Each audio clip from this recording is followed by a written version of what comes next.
And although he's not in her. Hi everyone, welcome to stardist academy. ഞാൻ റോഷ്ന. നമ്മളിന്ന് discuss ചെയ്യാൻ പോകുന്നത് buyback of shares. നമ്മുടെ accounting for shares തന്നെ വരുന്നതാണ് ബൈബാക്ക് ഓഫ് ഷെയർസ്. അതിനെക്കുറിച്ച് തിയറി പാർട്ട് നമുക്ക് ഡിസ്കസ് ചെയ്യാം, പ്രോബ്ലം നമുക്ക് അടുത്ത വീഡിയോ ചെയ്യാം. അപ്പോൾ നമുക്ക് നേരെ ക്ലാസ്സിലേക്ക് പോകാം. ഇപ്പോൾ ബൈബാക്ക് ഓഫ് ഷെയർസ് എന്താണ്? ബൈബാക്ക് ഓഫ് ഷെയർസ്, ബൈബാക്ക് എന്ന് പറഞ്ഞാൽ എന്താ? തിരിച്ചു വാങ്ങിക്കുക അല്ലേ? ബൈ എന്ന് പറഞ്ഞാൽ വാങ്ങിക്കുക, ബൈബാക്ക് എന്ന് പറഞ്ഞാൽ തിരിച്ചു വാങ്ങിക്കാം. അപ്പൊ ആരാണ് ഈ ഷെയർസ് തിരിച്ചു വാങ്ങിക്കുന്നത്? കമ്പനിയാണ് ഷെയർസ് തിരിച്ചു വാങ്ങിക്കുന്നത്. ഇപ്പൊ ഷെയർ എന്ന് പറഞ്ഞാൽ എന്താ? ഞാനിപ്പം ഒരു പേഴ്സൺ ആണ്. ഇപ്പൊ ഞാൻ എ എന്ന് പറഞ്ഞ ഒരു കമ്പനിയിൽ ഞാനൊരു ഷെയർ പർച്ചേസ് ചെയ്തു. ഷെയർ പർച്ചേസ് ചെയ്യാന്ന് പറഞ്ഞാൽ ഞാൻ അങ്ങോട്ട് ഷെയറിന്റെ കാശ് ഇപ്പൊ 10 രൂപയാണ്, 10 രൂപ കൊടുത്തു, എനിക്കൊരു ഷെയർ കിട്ടി അല്ലേ? അപ്പൊ എന്റെ കയ്യിൽ നിന്ന് എ എന്ന് പറഞ്ഞ ഈ കമ്പനി എന്റെ ഷെയർ തിരിച്ചു വാങ്ങിക്കുക എന്ന് പറഞ്ഞാൽ എന്റെ ഷെയർ വാങ്ങിച്ചു, എന്റെ 10 രൂപ തിരിച്ചു തന്നു. അപ്പൊ ഞാൻ പിന്നെ ഷെയർ ഹോൾഡർ അല്ലാതായി അല്ലേ? ഷെയർ കയ്യിലുണ്ടപ്പന്നല്ലേ ഞാൻ ഷെയർ ഹോൾഡർ ആവുള്ളൂ. അപ്പൊ ഞാൻ ഷെയർ ഹോൾഡർ അല്ല. അപ്പൊ കമ്പനിയുടെ കേസ് നോക്കുമ്പോൾ എന്ത് സംഭവിക്കും? അവിടെ ഞാൻ എന്ന് പറയുന്ന ഷെയർ ഹോൾഡർ ഇല്ല. അപ്പൊ അത്രയും അവരുടെ ക്യാപിറ്റലിൽ കുറയും. അപ്പൊ ഇതാണ് ബൈബാക്ക് എന്ന് പറയുന്നത്. The term buyback of shares implies the act of purchasing its own shares by a company. ഇപ്പൊ എന്ന് പറയുന്ന കമ്പനി എന്ന് പറയുന്ന കമ്പനിയുടെ ഷെയർ തന്നെ പർച്ചേസ് ചെയ്യാണ് അല്ലേ? എൻ്റെ കയ്യിൽ ഇരിപ്പുണ്ടായിരുന്നു, ഞാൻ ഷെയർ ഹോൾഡർ ആയിരുന്നു. അപ്പൊ എൻ്റെ കയ്യിൽ നിന്ന് അവരുടെ ഷെയർ തിരിച്ചു വാങ്ങിക്കുവാണ്. ഇതിനാണ് നമ്മൾ ബൈബാക്ക് എന്ന് പറയുന്നത്. It is actually a method of cancellation of share capital of a company. അപ്പൊ എൻ്റെ കയ്യിൽ നിന്ന് ഷെയർ വാങ്ങിക്കുമ്പം കമ്പനിയുടെ പേരിൽ ഞാനൊരു ഷെയർ ഹോൾഡർ അല്ലാതായി. ഷെയർ ഹോൾഡർ കുറയുന്നതിനനുസരിച്ച് ഷെയർ ക്യാപിറ്റലും കുറയുവാണ് അല്ലേ? ആ 10 രൂപ ഷെയർ ക്യാപിറ്റൽ കുറയും. അപ്പൊ ശരിക്കും പറഞ്ഞു കഴിഞ്ഞാൽ ഷെയർ ക്യാപിറ്റൽ ക്യാൻസൽ ചെയ്യാനുള്ള ഒരു മെത്തേഡാണ് ബൈബാക്ക് ഓഫ് ഷെയർസ് എന്ന് പറയുന്നത്. Buyback of shares has the effect of reducing the company's equity share capital to the extent of the par value of shares purchased. അപ്പോൾ അവർ എത്ര ഷെയർസ് ആണ് തിരിച്ചു വാങ്ങിക്കുന്നത് അത്രയും ഷെയർസിന്റെ പാർ വാല്യൂ എന്ന് പറഞ്ഞാൽ അവരുടെ നോമിനൽ വാല്യൂ അവരുടെ ഷെയർ ക്യാപിറ്റൽ കുറയുവാണ്. അങ്ങനെയാണ് സംഭവിക്കുക. അപ്പൊ 10 രൂപയുടെ ഒരു ഷെയർ ആണ് ഞാൻ വാങ്ങിച്ചത്. ഇപ്പൊ കമ്പനി അത് ബൈബാക്ക് ചെയ്യുമ്പം അവരുടെ ഷെയർ ക്യാപിറ്റൽ ആ 10 രൂപയാണ് കുറയുന്നത്. എത്രയാണോ അവർ വാങ്ങിച്ചത് അത്രയും ഷെയറിന്റെ par value. Buyback of shares means repurchase of its own shares by a company for immediate cancellation and invalidating the shares after fulfilling all the provisions as per section 68 subsection 2 of the Companies Act 2013. ഇപ്പൊ buyback എന്ന് പറഞ്ഞാൽ ഇപ്പൊ പറഞ്ഞത് തന്നെയാണ്, repurchase of its own shares by a company. സ്വന്തം share തന്നെ company തിരിച്ചു വാങ്ങിക്കുവാണ്. ഫോർ ഇമ്മീഡിയറ്റ് ക്യാൻസലേഷൻ, അപ്പൊ ഷെയർ അത്രയും ക്യാൻസൽ ആവുകയാണ് ചെയ്യുന്നത് അവിടെ. ആൻഡ് ഇൻവാലിഡേറ്റിംഗ് ദ ഷെയർസ്, പിന്നെ ആ ഷെയറിന് വാല്യൂ ഇല്ല അല്ലെ? ഷെയർ കമ്പനി തിരിച്ചു വാങ്ങിച്ചു കഴിഞ്ഞാൽ കമ്പനിക്ക് കമ്പനിയുടെ തന്നെ ഷെയർ ഹോൾഡർ ആവാൻ പറ്റില്ല. അപ്പൊ ഷെയർ ശരിക്കും പറഞ്ഞാൽ ക്യാൻസൽ ആയി, പിന്നെ അതിന് വാല്യൂ ഇല്ല. അപ്പൊ അതിനുവേണ്ടി നമ്മൾ എന്തൊക്കെ ചെയ്യണം? സെക്ഷൻ 68 സബ്സെക്ഷൻ 2 പറയുന്ന പ്രൊവിഷൻസ് ഒക്കെ ഫുൾഫിൽ ചെയ്ത് വേണം നമ്മൾ ഈ ബൈബാക്ക് ചെയ്യാനായിട്ട്. It represents a more flexible way of returning money to shareholders. Share ഹോൾഡേഴ്സിന് എന്ത് ചെയ്യും? ഇപ്പൊ എനിക്കാണെങ്കിൽ എന്റെ 10 രൂപ തിരിച്ചു കിട്ടി അല്ലേ? അപ്പം ഷെയർ ഹോൾഡേഴ്സിന് അവരുടെ മണി റിട്ടേൺ ചെയ്യുന്ന ഒരു വേ കൂടിയാണ് ബൈബാക്ക് ഓഫ് ഷെയർസ് എന്ന് പറയുന്നത്.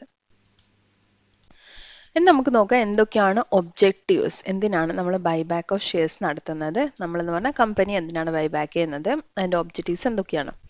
ഫസ്റ്റ് വൺ നോക്കാം, to pay the surplus cash back to the share holders or investors. ഇപ്പം ഞാൻ എന്ന് പറഞ്ഞ ഷെയർ ഹോൾഡറിന് എൻ്റെ പൈസ തിരിച്ചു വരാണ്. അപ്പോൾ സർപ്ലസ് ക്യാഷ്, അവിടെ ക്യാഷ് കൂടുതലുണ്ട്. അപ്പോൾ ക്യാഷ് നമുക്ക് ഷെയർ ഹോൾഡേഴ്സിന് തിരിച്ചു കൊടുക്കുകയാണ്. ഷെയർ ഹോൾഡർ അവിടെ ഇൻവെസ്റ്റ് ചെയ്തിരിക്കുകയാണ്. ആ പൈസ സർപ്ലസ് ക്യാഷ് വന്നപ്പം കമ്പനി ഷെയർ ഹോൾഡറിന് തിരിച്ചു കൊടുത്തു. Next, to increase the value per share. ഷെയറിന്റെ വാല്യൂ ഇൻക്രീസ് ചെയ്യാൻ വേണ്ടിയിട്ട്. എങ്ങനെ ഷെയറിന്റെ വാല്യൂ ഇൻക്രീസ് ചെയ്യാൻ? നമ്പർ ഓഫ് ഷെയർസ് കുറയുവാണെങ്കിൽ, ഇപ്പൊ 10,000 ഷെയർസ് ഉള്ള ഒരു കമ്പനി അതിന്റെ 5,000 ഷെയർസ് ബൈബാക്ക് ചെയ്ത് 5,000 ആയി മാറുവാണെങ്കിൽ, ഇപ്പൊ 10,000 ഷെയർസ് ഉള്ള സമയത്ത് കമ്പനിക്ക് പ്രോഫിറ്റ് കിട്ടുന്ന 10,000 ആണെങ്കിൽ ഒരു ഷെയറിന് ഡിവിഡൻഡ് ആയിട്ട് നമ്മൾ 1 റുപ്പിയാണ് കൊടുക്കുന്നത് അല്ലെ? മീൻസ് ഡിവിസിബിൾ പ്രോഫിറ്റ് 10,000 ആണെങ്കിൽ. ഇനി 5,000 ഷെയർസ് ആകുമ്പോൾ ഒരാൾക്ക് 2 രൂപ കൊടുക്കാൻ പറ്റും. അപ്പൊ ഷെയറിന്റെ ഏർണിംഗ് പെർ ഷെയർ ഇൻക്രീസ് ചെയ്യും, അതിനനുസരിച്ച് വാല്യൂം ഇൻക്രീസ് ചെയ്യും. Next, to avoid the risk of over capitalization. ഒരുപാട് ക്യാപിറ്റൽ ആവാനുള്ള ആ റിസ്ക് ഒഴിവാക്കാൻ വേണ്ടിയാണ്. Next, to enhance the earning per share. നമ്മൾ നേരത്തെ പറഞ്ഞു ഏർണിംഗ് പെർ ഷെയർ ഇൻക്രീസ് ചെയ്യാൻ വേണ്ടി അല്ലേ? ഇപ്പം നമ്പർ ഓഫ് ഷെയർസ് കുറയുന്നതിനനുസരിച്ച് നമ്മൾ കൊടുക്കുന്ന ഡിവിഡൻഡിന്റെ എമൗണ്ട് ഇൻക്രീസ് ചെയ്യും, അതിനനുസരിച്ച് നമ്മുടെ ഷെയറിൻ്റെ വാല്യൂ ഇൻക്രീസ് ചെയ്യും. Next to reduce redundant capital to the extent possible. നമ്മൾ റിഡൻഡൻ്റ് ആയിട്ട് കിടക്കുന്ന ക്യാപിറ്റൽ മാക്സിമം റെഡ്യൂസ് ചെയ്യാം. ഒരുപാട് ക്യാപിറ്റൽ വെറുതെ ഉണ്ടാകുന്നത് അത് റെഡ്യൂസ് ചെയ്യാം. To increase the holdings of promoters. ഇപ്പോൾ പ്രൊമോട്ടേഴ്സിന് ഒരു കമ്പനിയിൽ 20% ഷെയർസ് പ്രൊമോട്ടേഴ്സിൻ്റെ കയ്യിൽ, ബാക്കി വരുന്നത് 80% പബ്ലിക്കിൻ്റെ കയ്യിലാണെന്ന് വിചാരിച്ചോ. അപ്പോൾ പബ്ലിക്കിൻ്റെ കയ്യിലുള്ള പെർസെൻറ്റേജ് ഓഫ് ഷെയർസ് നമ്മൾ തിരിച്ചു വാങ്ങിക്കുന്നതിനനുസരിച്ച് ടോട്ടൽ നമ്പർ ഓഫ് ഷെയർസിൽ പ്രൊമോട്ടേഴ്സിൻ്റെ ഹോൾഡിങ്സ് കൂടും അല്ലേ. പ്രൊമോട്ടേഴ്സ് ഹെൽഡ് ചെയ്യുന്ന നമ്പർ ഓഫ് ഷെയർസ് ഇൻക്രീസ് ചെയ്യും, പെർസെൻറ്റേജിൽ ഇൻക്രീസ് ചെയ്യും. നെക്സ്റ്റ് പറയുന്നത് to maintain a target capital structure or optimal capital structure. അപ്പോൾ ഒപ്റ്റിമൽ ആയിട്ട് ഒരു ക്യാപിറ്റൽ സ്ട്രക്ചർ കമ്പനി വിചാരിക്കുന്നുണ്ടാവും. അപ്പോൾ ആ ഒരു ക്യാപിറ്റൽ സ്ട്രക്ചർ മെയിൻറ്റെയിൻ ചെയ്യാൻ വേണ്ടിയിട്ട്, കൂടുതലാവാതിരിക്കുക കുറയാതിരിക്കുക, ആ രീതിയിൽ അത് മെയിൻറ്റെയിൻ ചെയ്ത് പോകാൻ വേണ്ടിയിട്ട്. അപ്പോൾ ഇത്രയാണ് നമ്മുടെ ബൈബാക്കിൻ്റെ ഒബ്ജക്റ്റീവ്സ് ആയിട്ട് പറയുന്നത്.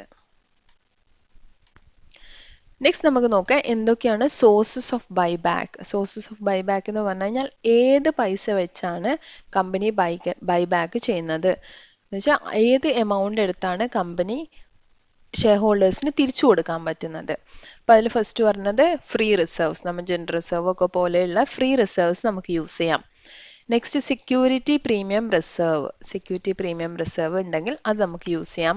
അല്ലെങ്കിൽ എന്ത് യൂസ് ചെയ്യാം? The proceeds of any issue of shares or other specified securities. Share issue ചെയ്യുമ്പോൾ വരുന്ന എന്തെങ്കിലും പ്രൊസീഡ്സ് അവിടെ ബാക്കിയുണ്ടെങ്കിൽ, സെക്യൂരിറ്റി ഇഷ്യൂ ചെയ്യുന്ന സമയത്ത് കിട്ടുന്ന പ്രൊസീഡ്സ് ബാക്കിയുണ്ടെങ്കിൽ, ഇതൊക്കെ നമുക്ക് എന്ത് ചെയ്യാം? യൂസ് ചെയ്യാം. However, no buyback shall be made out of the proceeds of an earlier issue of the same kind of shares or same kind of other specified securities. ഇപ്പോൾ ഏത് ഷെയർ ആണ് നമ്മൾ ബൈബാക്ക് ചെയ്യാൻ ഉദ്ദേശിക്കുന്നത്, അതിൻ്റെ പ്രൊസീഡ്സ് വെച്ചിട്ട് നമുക്ക് ബൈബാക്ക് ചെയ്യാൻ പറ്റുന്നില്ല എന്നാണ് പറയുന്നത്. മുന്നേ ആ ഷെയർ ഇഷ്യൂ ചെയ്തപ്പം വന്ന പ്രൊസീഡ്സ് വെച്ച് നമുക്ക് ബൈബാക്ക് ചെയ്യാൻ പറ്റില്ല. നെക്സ്റ്റ് നമുക്ക് ബൈബാക്കിൻ്റെ കണ്ടീഷൻസ് നോക്കാം. സെക്ഷൻ 68 സബ്സെക്ഷൻ 2 പ്രകാരം പറയുന്ന കണ്ടീഷൻസ് ആണ് ഇത്. അതിൽ ഫസ്റ്റ് വൺ പറയുന്നത് the buyback should be authorised by the articles of association of the company. കമ്പനിയുടെ ആർട്ടിക്കിൾസ് അസോസിയേഷൻ പ്രകാരം ഓതറൈസ്ഡ് ആയിരിക്കണം. Next a special resolution must be passed in the general meeting of share holders. ഇത് നമ്മൾ എല്ലാ തരം ഷെയറിൻ്റെ ഡീലിങ്സിലും നമ്മൾ പറയുന്നതാണ് അല്ലേ. സ്പെഷ്യൽ റെസൊല്യൂഷൻ പാസ് ചെയ്തിരിക്കണം ജനറൽ ബോഡി മീറ്റിംഗിൽ. Next, the buyback of the shares cannot exceed 25% of the total paid up capital and free reserves of the company. അവിടെയുള്ള പെയ്ഡ് അപ്പ് ക്യാപിറ്റലും ഫ്രീ റിസർവും കൂടി ആഡ് ചെയ്താൽ വരുന്നതിൻ്റെ 25% വരെ മാത്രമേ നമുക്ക് ബൈബാക്ക് ചെയ്യാൻ പറ്റുള്ളൂ. എന്നുവെച്ചാൽ ഒരുപാട് ഷെയർസ് ബൈബാക്ക് ചെയ്യാൻ പറ്റില്ല എന്നർത്ഥം. Next, all the shares to for buyback must be fully paid up. Fully paid ഷെയർസിന് മാത്രമേ നമുക്ക് ബൈബാക്ക് ചെയ്യാൻ പറ്റുള്ളൂ. കോള് വല്ലതും വിളിക്കാൻ ബാക്കിയുണ്ടെങ്കിൽ നമുക്കത് ബൈബാക്ക് ചെയ്യാൻ പറ്റില്ല. നെക്സ്റ്റ് പറയുന്നത് the buyback must B completed within 12 months from the date of passing the special resolution. നമ്മൾ പറഞ്ഞു ജനറൽ മീറ്റിംഗ് ഓഫ് ഷെയർ ഹോൾഡേഴ്സിൽ ഒരു സ്പെഷ്യൽ റെസൊല്യൂഷൻ പാസ് ചെയ്യണമെന്ന് പറഞ്ഞിട്ടുണ്ട്. അത് പാസ് ചെയ്ത് ഒരു വർഷത്തിനുള്ളിൽ ഈ ബൈബാക്കിൻ്റെ എല്ലാ പ്രോസസ്സും കംപ്ലീറ്റ് ആയിരിക്കണം. Next, the ratio of debt on by the company should not be more than twice the capital and is free reserve after such buyback. ഇപ്പോൾ ഇവിടെ ഡെപ്റ്റ് ക്യാപിറ്റലും ഉണ്ടാവും, ഇക്വിറ്റി ക്യാപിറ്റലും വരുന്നുണ്ടാവും. അപ്പോൾ ഡെപ്റ്റ് നമ്മുടെ ദ റേഷ്യോ ഓഫ് ഡെപ്റ്റ് on by the company should not be more than twice.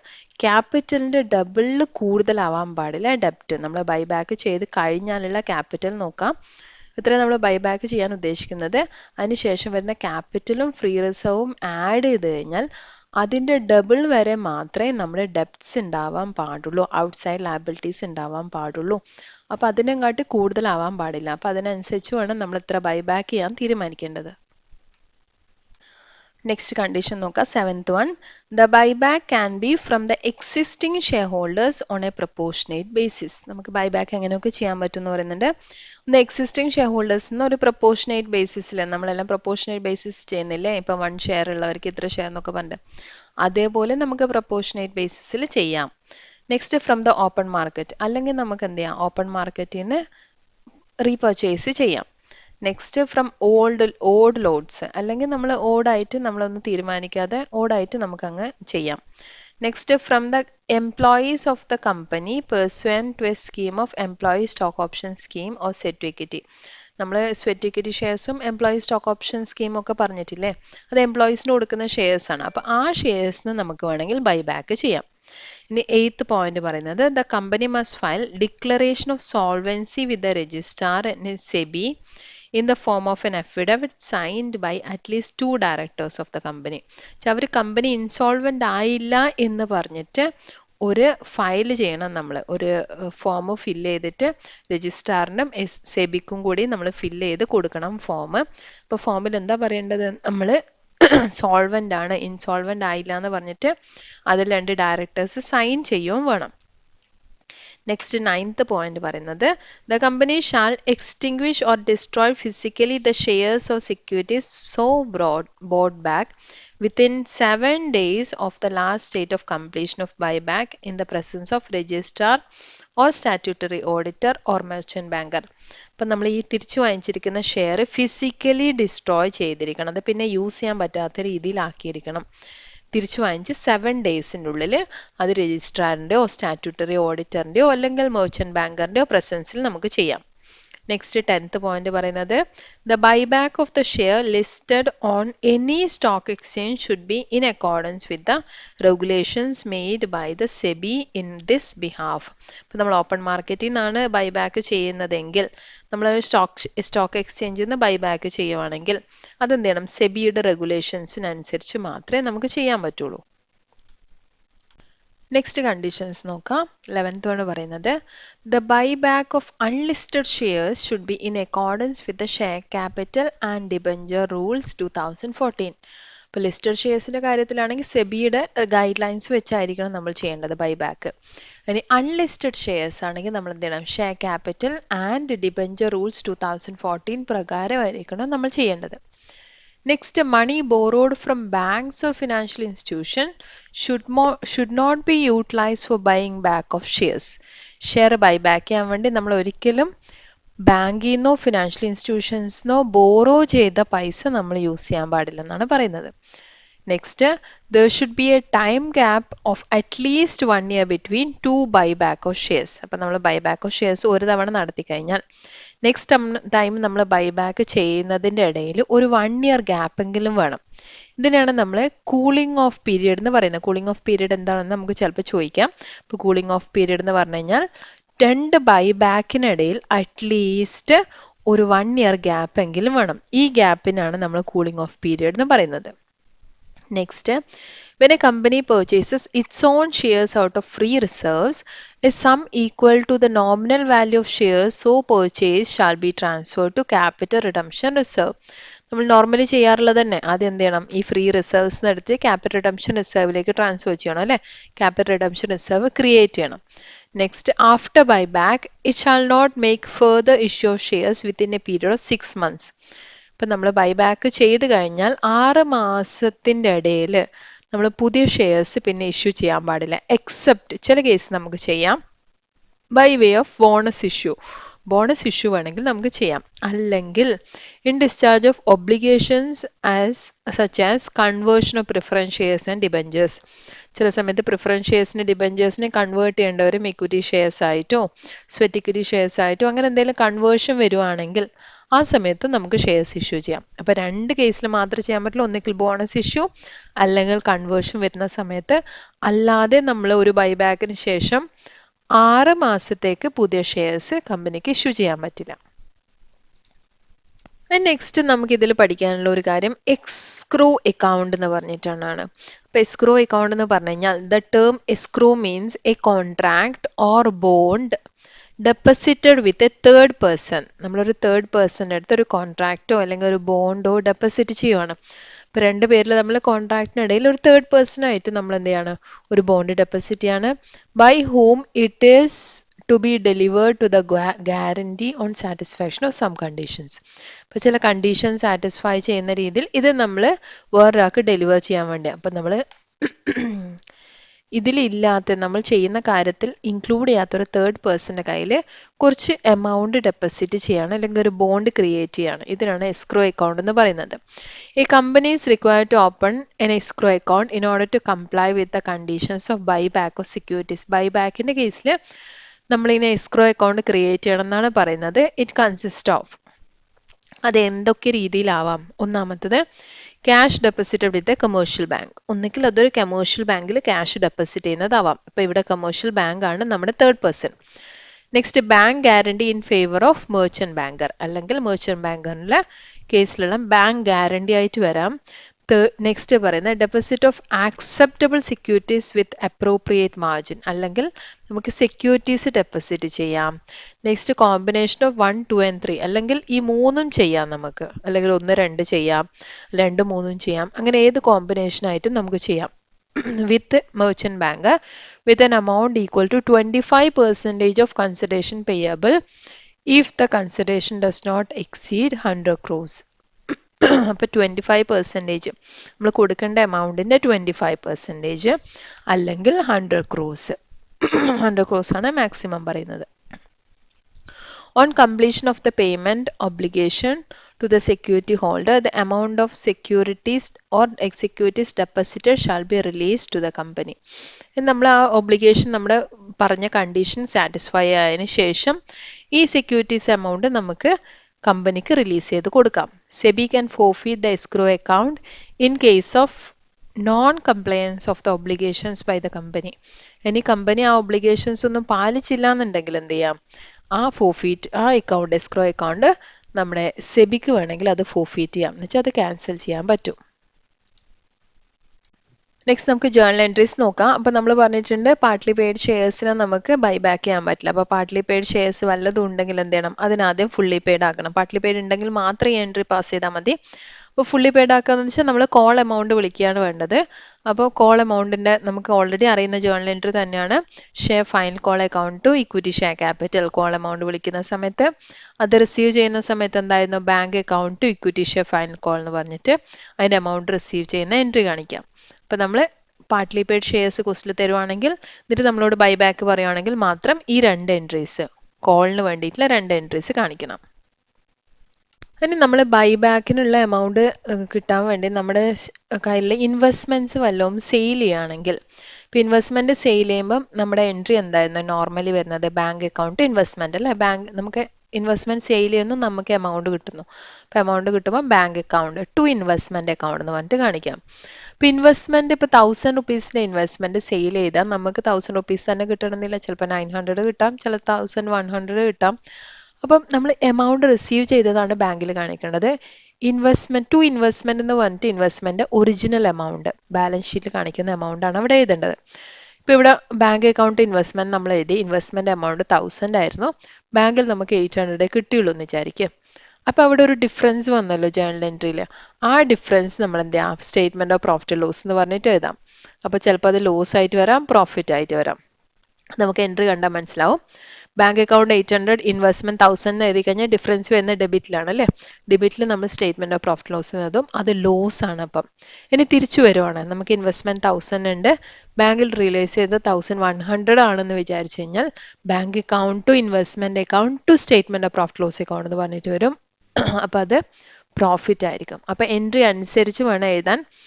ഒന്നുമില്ല നമ്മൾ book value തന്നെ റിയലൈസ് ചെയ്യുകയാണെങ്കിൽ ബാങ്ക് അക്കൗണ്ട് ഇൻവെസ്റ്റ്മെന്റ് അക്കൗണ്ട്.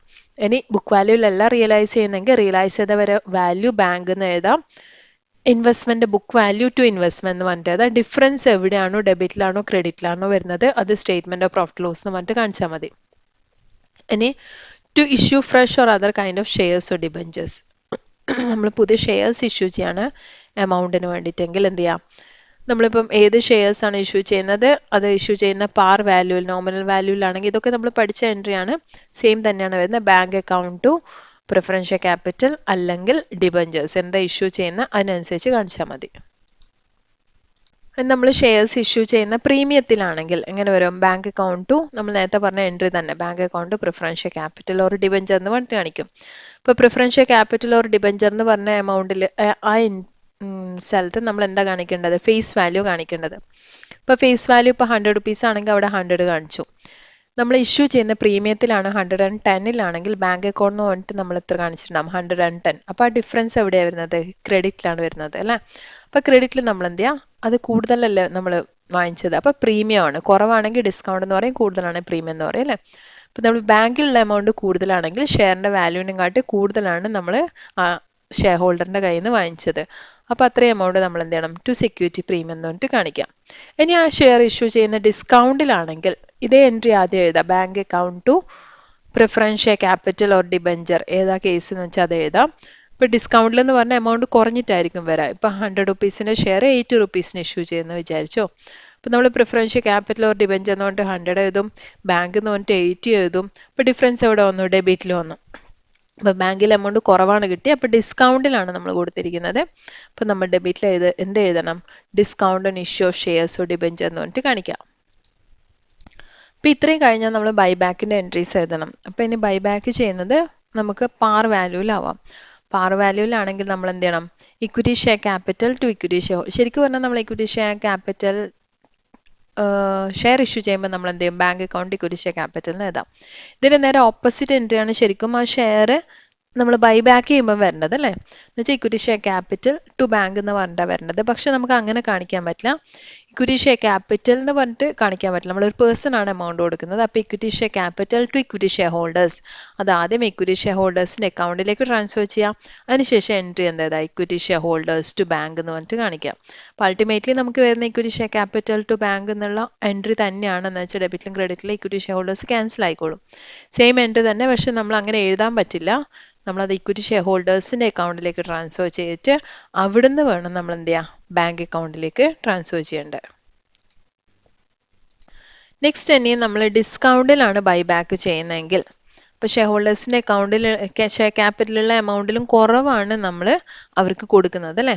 അപ്പോൾ share capital to share holder to bank തന്നെ എൻട്രി, അതിലൊരു ചേഞ്ച് വരും. Share capital to share holder എന്നുള്ള entry വരുന്ന സമയത്ത് ഷെയർ ക്യാപിറ്റൽ എന്ന് പറഞ്ഞിട്ട് നമ്മളിപ്പോൾ 100 റുപ്പീസ് ആണെങ്കിൽ 100 റുപ്പീസിൻ്റെ കാണിക്കും. ഇനി ഡിസ്കൗണ്ടിലല്ലേ കാണിക്കുന്നത്, അപ്പോൾ ഷെയർ ഹോൾഡേഴ്സിൻ്റെ അക്കൗണ്ടിലേക്ക് നമ്മൾ 100 ട്രാൻസ്ഫർ ചെയ്യില്ല. എത്ര മാത്രമേ ട്രാൻസ്ഫർ ചെയ്യുള്ളൂ? ഡിസ്കൗണ്ടിന് ശേഷമുള്ള, ഫോർ എക്സാമ്പിൾ 90 എങ്ങാനായിരിക്കും ട്രാൻസ്ഫർ ചെയ്യുന്നത് അല്ലേ? അപ്പോൾ ആ എൻട്രി എഴുതുമ്പോൾ അവിടെ നമുക്ക് ഡിഫറൻസ് എവിടെ വരും? ക്രെഡിറ്റിൽ വരും. അപ്പോൾ ടു ക്യാപിറ്റൽ റിസർവ് എന്ന് പറഞ്ഞിട്ടാണ് ഡിസ്കൗണ്ട് കാണിക്കേണ്ടത്. ഇഷ്യൂ ചെയ്യുന്നപ്പോൾ നമ്മൾ ഡിസ്കൗണ്ട് എന്ന് പറഞ്ഞിട്ട് തന്നെ കാണിക്കുക, പക്ഷെ ബൈബാക്ക് ചെയ്യുമ്പോഴുള്ള ഡിസ്കൗണ്ട് ക്യാപിറ്റൽ റിസർവ് എന്ന് പറഞ്ഞിട്ട് വേണം കാണിക്കാൻ. എന്നിട്ട് എന്ത് ചെയ്യാം? നെക്സ്റ്റ് എൻട്രി സെയിം തന്നെ equity share holders to bank എന്ന് പറഞ്ഞിട്ട് എഴുതാം. ഇക്വിറ്റി ഷെയർ ഹോൾഡേഴ്സ് എന്ന് പറഞ്ഞിട്ട് നേരത്തെ നമ്മൾ ട്രാൻസ്ഫർ ചെയ്ത എമൗണ്ട് മാത്രം ഡിസ്കൗണ്ടിന് ശേഷമുള്ള, ഇപ്പോൾ 90 റുപ്പീസ് ആണെങ്കിൽ 90 റുപ്പീസ് ടു ബാങ്ക് എന്ന് പറഞ്ഞിട്ട് ആ എമൗണ്ട് പേ ചെയ്യുന്നതായിട്ട് കാണിക്കാം. ഇനി പ്രീമിയത്തിലാണ് വരുന്നതെങ്കിൽ equity share capital to equity share holders എന്നുള്ള എൻട്രി എഴുതാം ആദ്യം. ഇപ്പോൾ ഇക്വിറ്റി ഷെയർ ക്യാപിറ്റൽ എന്ന് പറഞ്ഞിട്ട് 100 റുപ്പീസ് ഇക്വിറ്റി ഷെയർ ഹോൾഡേഴ്സിലെടുത്ത് 100ൽ കൂടുതൽ വരും അല്ലേ? പ്രീമിയത്തിലായതുകൊണ്ട്. അപ്പോൾ പ്രീമിയം ഒന്നിക്കിൽ നമുക്ക് സെക്യൂരിറ്റി പ്രീമിയം അക്കൗണ്ട് എന്ന് പറഞ്ഞിട്ട് കാണിക്കാം, അല്ലെങ്കിൽ ജനറൽ റിസർവ് എന്ന് പറഞ്ഞിട്ട് കാണിക്കാം. ഇതിലേതെങ്കിലും ഒന്ന് വെച്ച് കാണിക്കാം.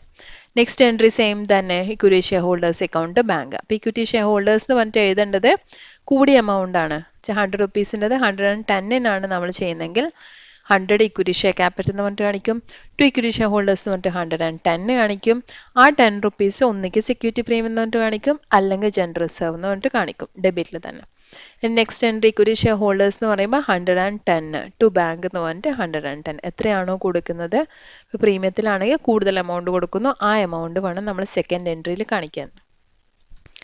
നെക്സ്റ്റ് ഇനി നമ്മുടെ ക്യാപിറ്റൽ റിഡംഷൻ റിസർവ് ക്രിയേറ്റ് ചെയ്യണമെന്ന് പറഞ്ഞില്ലേ? അപ്പം നമ്മൾ ഫ്രീ റിസർവ്സ് ക്യാപിറ്റൽ റിഡംഷൻ റിസർവിലേക്ക് ട്രാൻസ്ഫർ ചെയ്യണം. അപ്പോൾ അത് റവന്യൂ റിസർവ്സ് അല്ലെങ്കിൽ statement of profit loss account ഏതാണോ ഫ്രീ റിസർവ്സ് നമ്മൾ യൂസ് ചെയ്യുന്നത് അത് ടു ക്യാപിറ്റൽ റിഡംഷൻ റിസർവ് എന്ന് പറഞ്ഞിട്ട് അതിലേക്ക് ട്രാൻസ്ഫർ ചെയ്ത് വെക്കാം. ഇതിൽ പറയുന്നത് റവന്യൂ റിസർവ്സ് ഇൻക്ലൂഡ് എന്തൊക്കെയാണ്? General reserve, reserve fund, dividend equalisation fund, security premium etcetera. ഇതൊക്കെ നമുക്ക് യൂസ് ചെയ്യാം. Capital redemption reserve can be utilised for issuing fully paid shares to existing share holders. അപ്പോൾ നമുക്ക് ക്യാപിറ്റൽ റിഡംഷൻ റിസർവ് നമുക്ക് use ചെയ്യാം. എന്തിനു വേണ്ടിയാണ് യൂസ് ചെയ്യുന്നത്? ഫുള്ളി പെയ്ഡ് ആയിട്ടുള്ള ബോണസ് ഷെയർസ് ഇഷ്യൂ ചെയ്യാൻ വേണ്ടി നമുക്ക് ഈ ക്യാപിറ്റൽ റിഡംഷൻ റിസർവ് യൂസ് ചെയ്യാമെന്ന് പറയുന്നുണ്ട്. അപ്പോൾ എന്താണ് എൻട്രി വരുന്ന? റവന്യൂ ഏതാണോ നമ്മൾ റിസർവ് യൂസ് ചെയ്യുന്നത്, ജനറൽ റിസർവ് എന്നെങ്കിൽ general reserve to capital redemption reserve എന്ന് എഴുതിയാലും മതി. ഇപ്പോൾ ആ റിസർവിൻ്റെ പേര് എഴുതാം, ടു ക്യാപിറ്റൽ റിഡംഷൻ റിസർവ് എന്ന് എഴുതാം. ഇനി നമുക്ക് ബൈബാക്കിൽ എക്സ്പെൻസ് വല്ലതും വരുവാണെങ്കിൽ എന്തായിട്ട് കാണിക്കാം? Buyback expense to bank account എന്ന് പറഞ്ഞിട്ട് കാണിക്കാം. എക്സ്പെൻസ് പേ ചെയ്യുന്ന സമയത്ത് ഇനി ആ എക്സ്പെൻസ് നമ്മൾ എന്ത് ചെയ്യണം? പ്രോഫിറ്റ് ലോസ് അക്കൗണ്ടിൽ കാണിക്കേണ്ട എക്സ്പെൻസ് ആയില്ല. അപ്പോൾ എക്സ്പെൻസ് ആയിരുന്നു പറഞ്ഞാൽ ഡെബിറ്റ്സ് ആയില്ല. അപ്പോൾ പ്രോഫിറ്റ് ലോസ് അക്കൗണ്ടിൽ എന്തായിട്ട് കാണിക്കണം? ടു ബൈ ബാക്ക് എക്സ്പെൻസ് എന്ന് പറഞ്ഞിട്ട് എക്സ്പെൻസ് ആയിട്ട് കാണിക്കണം. അപ്പോൾ ഇത്രയാണ് നമ്മുടെ ജേർണൽ എൻട്രീസ് വരുന്നത്. അപ്പം നമ്മൾ ഇന്ന് പഠിച്ചത് ബൈബാക്ക് ഓഫ് ഷെയർസ് ആണ്. അപ്പോൾ ബൈബാക്ക് ഓഫ് ഷെയർസിൻ്റെ കുറച്ച് ഇൻട്രൊഡക്ഷൻ പാർട്ടാണ് നമ്മൾ ഇന്ന് പഠിച്ചത്. അതിൽ നമ്മൾ ബൈബാക്ക് എന്താണെന്ന് പഠിച്ചു, അതിൻ്റെ ഒബ്ജക്റ്റീവ്സ് പഠിച്ചു, സോഴ്സസ് പഠിച്ചു, പിന്നെന്ത് പഠിച്ചു? കണ്ടീഷൻസ് പഠിച്ചു, പിന്നെ എസ്ക്രൂ അക്കൗണ്ടിനെ പറ്റി പഠിച്ചിട്ടുണ്ട്. പിന്നെ നമ്മൾ പഠിച്ചത് ജേർണൽ എൻട്രീസ് ആണ്. നിങ്ങൾ ടെക്സ്റ്റിനകത്ത് അഡ്വാൻറ്റേജസും ഡിസഡ്വാൻറ്റേജസും കാണും ബൈബാക്കിൻ്റെ. അത് ജസ്റ്റ് ഒന്ന് വായിച്ച് നോക്കി മനസ്സിലാക്കണം. അതുപോലെ സെബിയുടെ ഗൈഡ് ലൈൻസ് കൊടുത്തിട്ടുണ്ട്. അത് ഏകദേശം സിമിലർ ആണ്, കണ്ടീഷൻസിൽ പറഞ്ഞ കാര്യങ്ങൾ തന്നെ പിന്നെയും പറഞ്ഞുകൊണ്ടിരുന്നത്. അതുകൊണ്ട് ഞാൻ പ്രത്യേകിച്ച് എക്സ്പ്ലെയിൻ ചെയ്യാതിരുന്നത്. നിങ്ങൾ ജസ്റ്റ് ഒന്ന് നോക്കിയാൽ മതി. ഇപ്പോൾ ജേർണൽ എൻട്രീസ് ഒന്ന് മനസ്സിലാക്കി വെക്കുക. ജേർണൽ എൻട്രീസിൽ നമ്മൾ ഫൈനൽ കോള് ബാക്കിയുണ്ടെങ്കിൽ ഫൈനൽ കോള് വിളിക്കണം. പിന്നെ നമ്മുടെ കയ്യിൽ ബൈബാക്കിനുള്ള പൈസ ഇല്ലെങ്കിൽ നമ്മൾ എന്ത് ചെയ്യുക? ഒന്നിക്കൽ ഇൻവെസ്റ്റ്മെൻറ്റ് സെയിൽ ചെയ്യുക, അല്ലെങ്കിൽ ഷെയർസ് ആൻഡ് ഡിബഞ്ചേഴ്സ് ഇഷ്യൂ ചെയ്യാം. ഇത് ബൈബാക്ക് ചെയ്യുന്ന സമയത്ത് നമുക്ക് പാറിൽ ബൈബാക്ക് ചെയ്യാം, ഡിസ്കൗണ്ടിൽ ചെയ്യാം, പ്രീമിയത്തിൽ ചെയ്യാം. പിന്നെ ചെയ്യേണ്ടത് ക്യാപിറ്റൽ റിഡംഷൻ റിസർവിൻ്റെ എൻട്രി എഴുതണം. അതിനുശേഷം നമ്മൾ എക്സ്പെൻസ് വല്ലതും പറയുന്നുണ്ടെങ്കിൽ എക്സ്പെൻസിൻ്റെ എൻട്രി എഴുതണം. എക്സ്പെൻസ് പേ ചെയ്യുന്ന എൻട്രിയും അത് നമ്മുടെ പ്രോഫിറ്റ് ലോസ് അക്കൗണ്ടിൽ കാണിക്കുന്ന എൻട്രിയും. അപ്പോൾ പ്രോബ്ലംസ് നമുക്ക് നെക്സ്റ്റ് ക്ലാസ്സിൽ ചെയ്യാം. ഇപ്പോൾ ഇത്രയും എല്ലാവരും മനസ്സിലാക്കി വെക്കുക. ഇത് മനസ്സിലാക്കി കഴിഞ്ഞാൽ പ്രോബ്ലം ചെയ്യാൻ വലിയ ബുദ്ധിമുട്ടൊന്നും ഇല്ല. അപ്പോൾ ഇത്രയും ക്ലിയർ ആയിട്ട് മനസ്സിലായി എന്ന് വിചാരിക്കുന്നു. അടുത്ത വീഡിയോയിൽ കൂടി വീണ്ടും കാണാം. അതുവരയ്ക്കും ഹാപ്പി ലേണിംഗ്.